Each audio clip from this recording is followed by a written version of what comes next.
Вот вы говорите, у вас нет очередей, на КПВВ, насколько я знаю, там открылись ЦНАПы, Да, у нас сейчас є там. работают.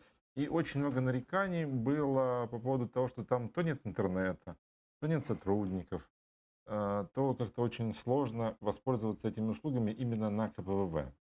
Ну, ви знаєте, я від вас це перше чую, тому що після проходження КПВВ, якщо з напрямку тимчасово окупованої території брати, то у нас працює сервісна зона, на якій знаходиться ЦНАП, Центр надання адміністративних послуг, який надає більше 100 адміністративних послуг. У більшості випадків це люди звертаються в напрямку паспортних питань. Це чи отримання закордонного паспорта, чи ID-картки, або інші якісь адміністративні послуги, який є комфортним, без питань. І також одна із особливостей, що люди з обмеженими можливостями також можуть отримати адміністративні послуги.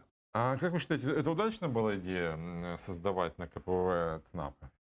В першу чергу це вітрина після тимчасово окупованої території, це перші метри, де люди можуть отримати на материковій Україні всі ці адміністративні послуги. А есть потребность? Какой объем? Є потреба, Какая якщо посещаемость?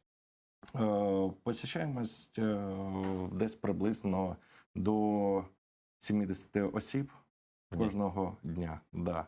Але ж з урахуванням того, що у нас є зараз заходи, пов'язані з запобіганням поширенню COVID-19, то зараз трохи зменшилась кількість людей, які хочуть адміністративні послуги. Но ще треба зауважити те, що не тільки мешканці Криму можуть отримати адміністративні послуги